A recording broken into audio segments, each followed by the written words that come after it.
What is going on, guys? Welcome back to the Sixers Digest YouTube channel. My name is Barnard, and I cannot believe I'm here today talking about Ben Simmons and his potential relationship with the Philadelphia 76ers.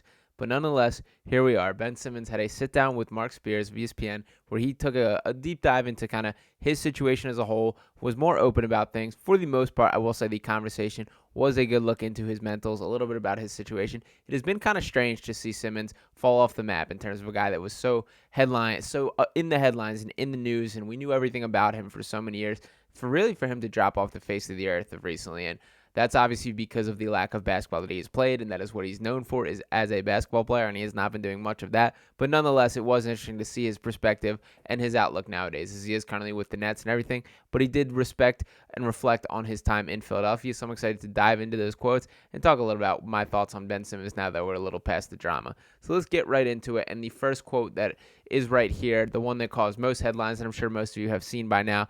But when he was asked by Mark Spears, how would you say you reflect back on your Philadelphia days? Ben Simmons said, quote, "I had a lot of fun there. It was time for me to go. When I did leave, it was good timing. Obviously, the injury and everything that was going on didn't help, but I think it gave me a chance to really appreciate it. I'll always have love for Philly. People always ask me, like, if you were to get traded again, where would you want it to be? I always say just Philly. Philly's a second home to me, and in time you learn and grow as people. I don't really have anything bad to say about Philly. It was a crazy situation at the end, but it is what it is." So for starters, I do think this is an awesome quote by Ben Simmons. I do respect that him kind of taking this outlook, and it is nice to see him put some water under the bridge. I do think this was straight up a PR written statement, and he had this prepared going in. He did kind of force the conversation when talking about being traded back to Philly. That was a little wild card that I did not have expected. But I want to say that if Ben Simmons had approached the entire situation like this from the start, everything would have been different. I don't think anyone was surprised to see the relationship between Ben Simmons and the Sixers ending. It was the way that it went down that frustrated everyone, and everyone was so upset about. And to be honest, I think the James Harden situation and souring in the way that it is currently is helping Ben Simmons more than anything. That people are seeing, Ben Simmons is not the only one to kind of deal with things like this. And you can make the argument that James Harden is putting the Sixers in a worse spot than Ben Simmons did. And it's interesting kind of reflecting on that trade. Given the terms, I know I will still argue that the Ben Simmons for James Harden trade was a win on the fact that you cannot dispute that James Harden on the Sixers gave them a better chance of the championship than Ben Simmons would have in those past 2 years. We saw the ceiling with Ben Simmons. But it also was a little bit of a step toward finality. That there isn't that much more upside from the James Harden, and the Sixers are kind of stuck. So it is kind of a difficult situation versus Ben Simmons. There's still a little bit of mystery on what he could potentially be, and I'm going to circle back to that a little more in this video. I do want to dive into the second quote here, which was a little bit more of the nonsense from Ben Simmons, and he was asked about that play, the famous play where he passed Matisse Thybulle under the basket, where he did not go up for the layup with the fearful rim protector in Trae Young coming across to defend him. And he was asked about that, and his response here was, "I don't even remember that game anymore. To me, I made a play. I gave it to somebody who's probably going to shoot better from the free throw at the moment of the game. It didn't work, but I made a play. People make hundreds of plays throughout the year. They're not always going to be the right play at the right time, but it was a play. But that wasn't the factor of the game. You can go back and look at different things within the game where it could have been better. For me, shooting free throws was one of them, but it didn't happen. So that's just something to just keep working on." Now, this is the first time that I've seen Ben Simmons full out wear the responsibility and discuss the free throws and take ownership for him not being good enough. And it was not. That did lose the Sixers this series. His free throw shooting was much more indicative and more led to the loss of the series than that specific play. But what I will say is you can dispute the correlation between that play and the Sixers losing the series and losing that game. What I will say is it absolutely broke Ben Simmons as a basketball player. That was the low point for him on a basketball court, likely throughout his entire life. And now that is what spiraled him into the situation we were in. And as I mentioned earlier on, that I do think it was the handling of the situation that ultimately rubbed Sixers fans the wrong way. It was not Ben Simmons' ultimate decision that he did not want to play in Philadelphia anymore. We see that all the time in the NBA nowadays. I get maybe he was a little ahead of his time and that the stars demanding out has accelerated since this point. Frankly, I think the loopholes that were not closed in the CBA that should have been because of Ben Simmons, he kind of was a trendsetter in a lot of this. And this is not a good thing for the league that he is setting those trends, and this is becoming more of the norm. But I don't think it was him specifically wanting out of Philadelphia that made him the bad guy. It was all this kind of sitting out, taking the fines, playing the mental health card in a position where it shouldn't have been played. All these things are what made fans so frustrated. And it honestly is interesting. This interview, he kind of took a deep dive into like his injury process, the back injury, and kind of his mental outlook. And it was a little bit more of a side of him that he doesn't show often. He still littered in kind of the little remarks that showed that his natural arrogance that has always been the thing that rubbed me personally and a lot of people the wrong way about Ben Simmons. He talked about playing for Australia and kind of threw a little jab shot at Jock Landale in there, saying like he can do it now and Ben Simmons will play when it's the Olympics and the real thing, all those kind of things. There's just that vibe of I'm better than you that does read off in some of the quotes. Even throughout the whole, I do recommend you guys read the whole article so you can get the full picture. It's pretty lengthy, but it does give a good picture of it. But as a whole, it was cool to kind of see his perspective. And honestly, it is a little sad to see what Ben Simmons has become. That regardless of your feelings on him, and there have been the super pro Ben Simmons guys and the super anti Ben Simmons guys since the start, since he first came to Philadelphia, there was a point in time where this guy was the best defender in the NBA, a 3-time All-Star, all those things. And to see what he has regressed into as a guy who averaged just 6.9 points per game this year and really was a shell of himself, it's very interesting. And Ben Simmons is very lucky that he is under contract in the way that he is, that if he was a free agent this offseason, I generally have no clue what his outlook would be. And now this is the time where he needs to rebuild his image and rebuild his outlook as an NBA player. It clearly didn't work. He clearly wasn't himself, and getting healthy is number one. But there's still the question of what is this guy as an NBA player? I've seen plenty of swirlings on Twitter and all these Sixers circles of, based on the James Harden situation, people almost looking the other way and willing to forgive that.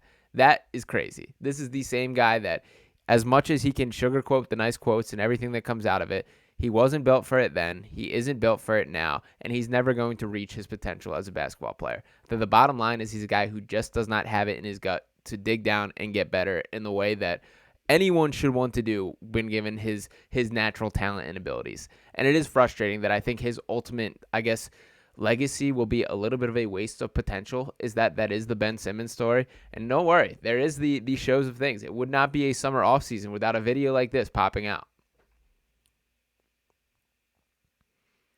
But more shots in the gym does not give me any optimism for what Ben Simmons could be.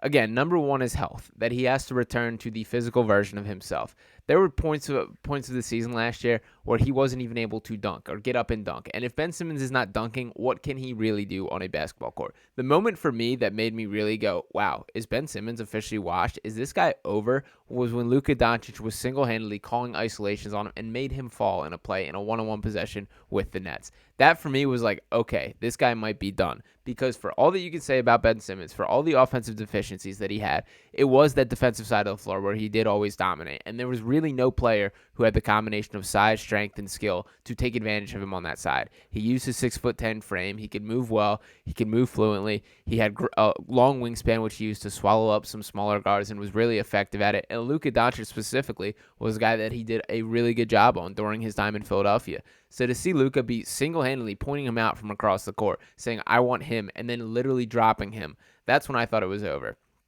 Now this is kind of the redemption tour for Ben Simmons. Who knows what he's going to be this year? I do think for his sake that is a good thing that he kind of has no expectation, that he's now more of a mystery than a guy that is being counted on by the Nets. We know that they're building around Mikal Bridges and a couple other pieces there. Cam Johnson will play a huge role, and they got some other guys going on as well. Ben Simmons is not a key part of that picture, that he's a guy who's almost viewed as a bonus at this point, which is super depressing for a guy that was once crowned as the next LeBron James and the former surefire number one pick, the guy that had the red carpet paved for him from the time that he was 16 years old, that he would be the superstar NBA player. Because he's not. And you know what? The likely case is he never will be. That the best version of Ben Simmons on a basketball court is likely a guy that we've seen in the past. It unfortunately was likely him when he was 20 and 21 years old. Some of that is physical. Some of that is maybe he never gets back to health. And that happens with guys. You can look around the league. The Grant Hills, the Brandon Roys, Derrick Rose, number of guys who just did not reach for physicality.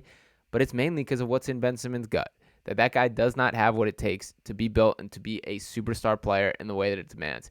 It takes a rigorous commitment from every single NBA player to reach the ascensions that they desire as hoopers, to improve on their craft day in and day out. Ben Simmons does not have that. He does not have that eating him away on the inside. He still has that Hollywood itch. He still has a desire to hop on COD, run some games with the boys and chop in the headset, chat it up with his own Discord channel, all those things, which, no hate, you're welcome to do that, but it does not make you a better NBA player.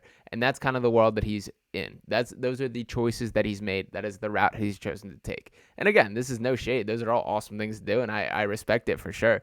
But if you want to be the best basketball player that you can possibly be, it's not by doing that all the time. It's not by not playing basketball when you're not completely healthy, or that you don't fully feel up to, or you just don't like the situation, or whatever it is.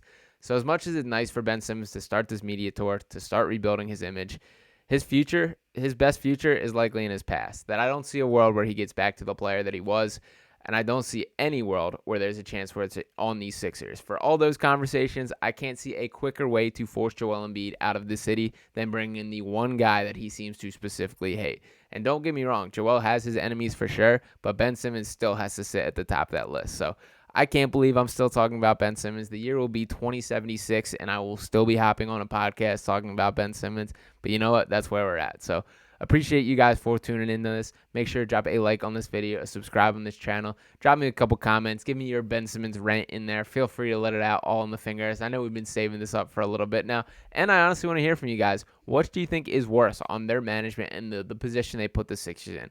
Was it James Harden or was it Ben Simmons? Because to be honest, I'm not entirely sure.